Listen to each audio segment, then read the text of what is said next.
Welcome back to Good Morning Boss. Mga boss, mahilig ba kayo sa tuna salad at bangus belly? Nako, yan ang niluto ni Carby Salvador sa Cooking Master Boss. Magandang morning mga boss. Andito na naman kayo sa paborito ninyong kainan sa umaga, ang Cooking Master Boss. For today, tuturuan ko po kayo kung paano gumawa ng bangus belly sardine style. At saka meron pa kayong bonus, ang tuna salad. Halika! Ano nga bang meron dito? Samahan niyo kami. Dali!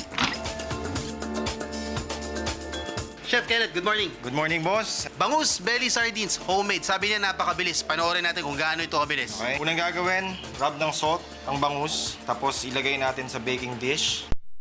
Lalagay natin yung carrots. Carrots! In between. And then pickles, para naman may konting asim. So yung sweetness nanggagaling sa carrots, yung konting asim na nanggagaling sa pickles.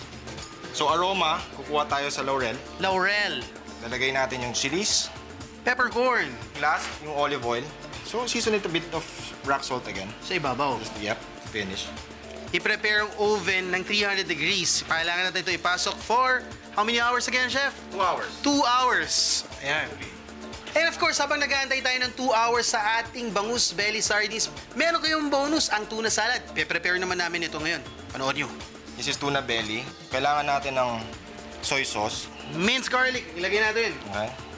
And then calamansi. Oh, may kalamansi. Yep. Kailangan mo i-rub mo yung both sides ng tuna para maging malasa. Tapos set aside lang. Habang naka-set aside, gagawin natin yung dressing. So kailangan natin ng honey. Honey, Dijon mustard, balsamic vinegar. Ang sekreto dyan talagang konti-konti lang. Yep. Para mag-incorporate, para balancing-balanse. Pagkatapos, pag nakita mong halo na siya, i-add mo na yung olive oil. Olive oil. So slowly din. And ngayon, ipe-prepare na natin ang ating tuna. Ano nga natin kailangan gawin, Chef? Skin side down. Skin side down. Kailangan mainit. It will take about siguro mga 30 to 1 minute lang. 30 seconds to 1 minute. Kasi ayaw mo nang sobrang tigas yung tuna. Ano na po ang ating gagawin, Chef? So i-assemble na natin yung salad. Salad! So ito na yung mixed greens, Lolo Rosa and Rosso. So Rosso is red. We'll mix the dressing. Kailangan konti lang din kasi ayaw mo naman bumagsak yung tuna. Ayan, sabi nga ni Chef, tuna salad with balsamic dressing. Titikman natin yan mamaya. Gigitin natin si Audrey Gorizeta na matipid palagi. Huwag kang kumain sa kantin, dito ka kumain sa full belly. Ang sarap ng buhay pag ganito ang trabaho mo. Titikim ka lang at saka mag-e-explore ng iba't ibang klaseng restaurants at saka gwapong kapareho. Talagang exact. Binubola mo ako, Derek. Oo. Tignan nga natin to. So, kumusta? Uy! Masarap! Ibang klase. At saka yung tuna, hindi matigas, hindi may tamang-tanga. Main course, tignan naman natin.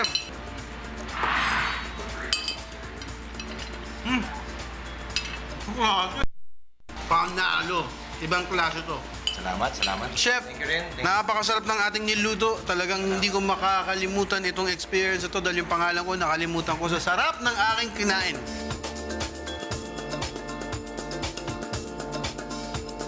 Ayan, kasi, nako, oo, tumpak, bongga. Napakasarap ng ating niluto na bangus belly sardine style for today. At saka yung tuna salad.